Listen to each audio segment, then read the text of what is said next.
Volume 31, 24 février 1933. Louisa. Mon petit esprit était totalement occupé par les nombreuses vérités que mon bienheureux Jésus m'avait manifestées sur la divine volonté. Chacune se présentait à moi comme un divin prodige, toutes distinctes les unes des autres, non de la terre, mais du ciel, et toutes dans l'acte de se livrer à l'assaut de la créature pour se communiquer à elle et la transformer en leurs merveilleuses vertus toutes célestes et divines.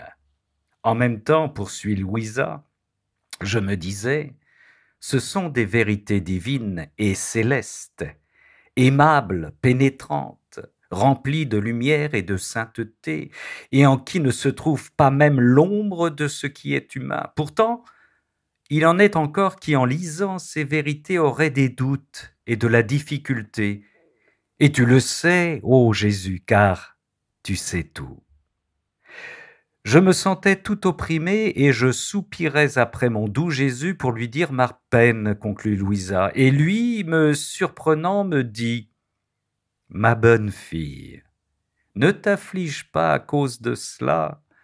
Tu dois savoir que pour connaître une vérité, il faut l'aimer. C'est l'amour qui donne de l'appétit. L'appétit donne la saveur, et la saveur aiguise la faim pour manger tout son sou et bien mâcher la substance de la nourriture que sont précisément mes vérités. La mastication facilite la digestion de sorte que la possession du grand bien que l'on possède est ressentie et elle produit ma vérité. Ainsi, les doutes et les difficultés qui surviennent fondent comme neige sous les rayons d'un soleil brûlant.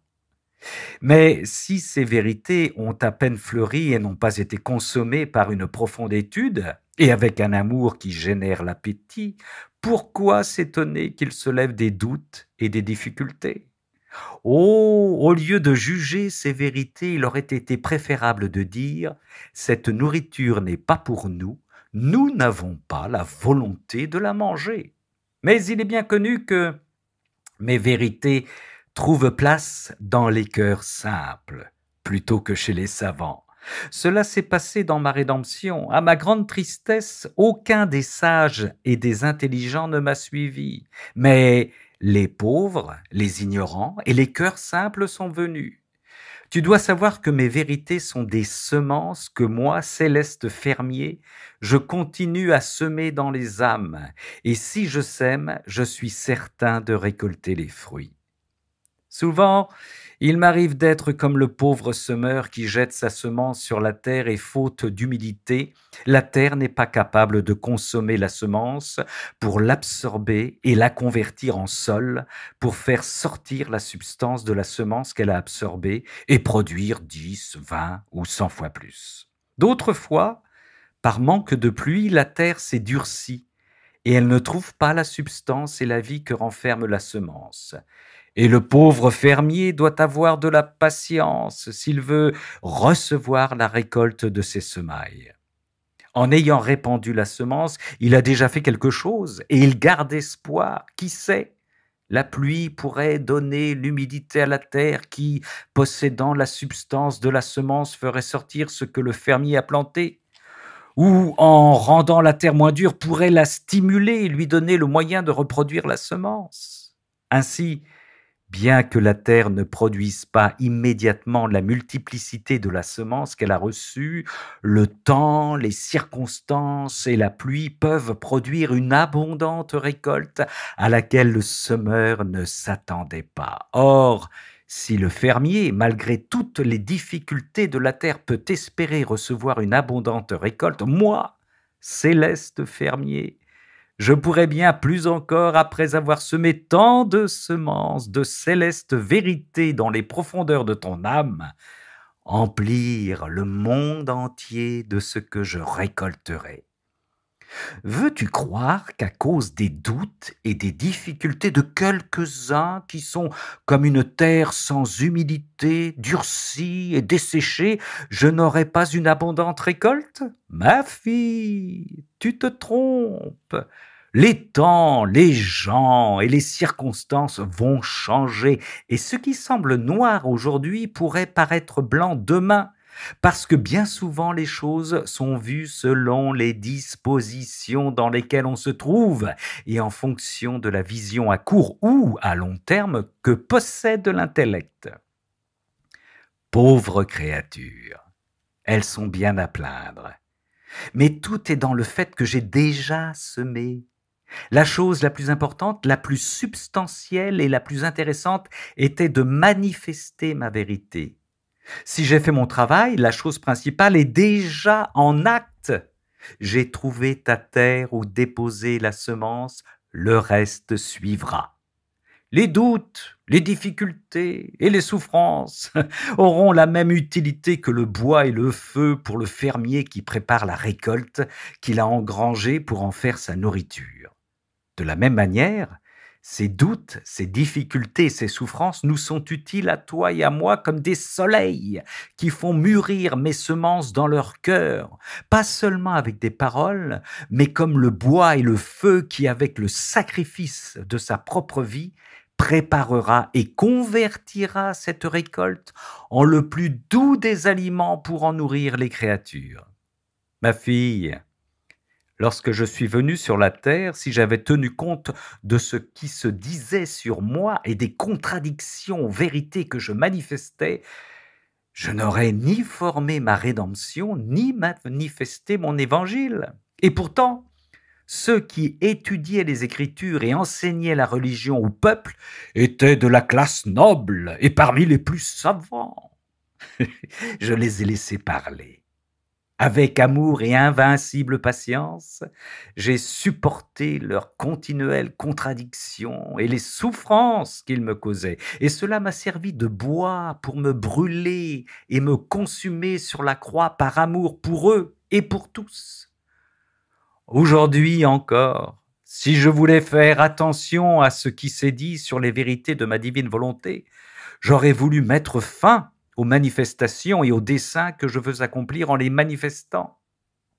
Mais non, nous ne souffrons pas de mutabilité. Les œuvres divines sont immuables. Les œuvres de l'homme ont cette faiblesse. Ces actes dépendent de l'appréciation des autres, pas les nôtres. Lorsque nous décidons, rien ne peut nous mouvoir, ni les créatures tout ensemble, ni même l'enfer tout entier. Mais nous attendons avec un amour inépuisable les temps, les circonstances et les personnes que nous utiliserons pour ce que nous avons établi. Par conséquent, ne t'inquiète pas et adopte nos manières divines. Si nécessaire, offre le sacrifice de ta vie pour obtenir que ma divinité soit connue et règne dans le monde entier. Louisa reprit. Mon doux Jésus garda le silence et je continuai à penser à l'impossibilité de faire régner la divine volonté sur la terre comme au ciel. Jésus soupira et ajouta, « Ma bienheureuse fille, ce qui est impossible aux hommes est possible à Dieu. Et s'il était impossible que ma volonté puisse régner sur la terre comme au ciel, ma totale bonté paternelle n'aurait pas enseigné la prière du Notre Père. Pourquoi prier pour des choses impossibles ? Je n'aurais pas été le premier à la réciter avec tant d'amour et avant tous les autres. Je ne l'aurais pas apprise aux apôtres pour qu'ils l'enseignent au monde entier comme la prière la plus belle et la plus substantielle de mon Église. Je ne veux pas des choses impossibles et je ne les demande pas non plus des créatures. Par conséquent, s'il était impossible à ma divine volonté de régner sur la terre comme au ciel, j'aurais enseigné une prière inutile et sans effet, et je ne sais pas faire des choses inutiles. Tout au plus, j'attends, même pendant des siècles, et je dois attendre que la prière que j'ai enseignée porte des fruits. De plus, sans que personne ne me le dise, c'est gratuitement que j'ai donné ce grand bien que ma volonté soit faite sur la terre comme au ciel. Comme dans la création, c'est sans qu'on me le demande que j'ai étendu les cieux, créé le soleil et tout le reste. C'est la même chose avec ma volonté quand j'ai dit spontanément priez pour que ma volonté soit faite sur la terre comme au ciel.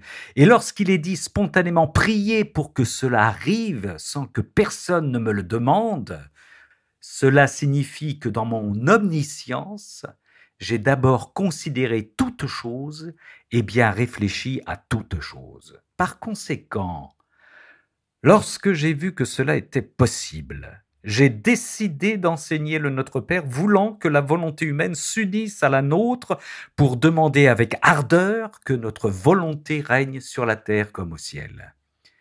Ainsi, tout ce que j'ai manifesté sur ma volonté est contenu dans ces mots, que votre volonté soit faite sur la terre comme au ciel. Ces quelques paroles contiennent des abîmes de grâce, de sainteté, de lumière, de communication et de transformation divine entre le Créateur et la créature.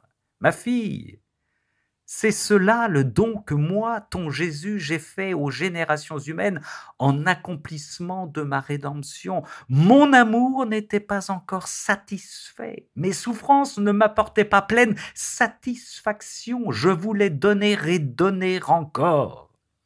Je voulais voir mon ciel sur la terre parmi mes enfants. Par conséquent, quelques jours avant de monter au ciel, j'ai décidé de donner ma volonté sur la terre comme au ciel, et j'ai enseigné le Notre Père dans lequel j'ai établi de faire ce don. Ce que ton Jésus a établi doit se réaliser entièrement. Par conséquent, ne doute pas. Et si d'autres veulent en douter, laisse-les faire. Que savent-ils de la façon dont les choses doivent se produire? J'ai entre mes mains la puissance et le vouloir, et cela suffit. Et toi, demeure en paix et poursuis tes envols. Fais confiance à ton Jésus et tu verras. Livre du ciel, tome 31, 24 février 1933.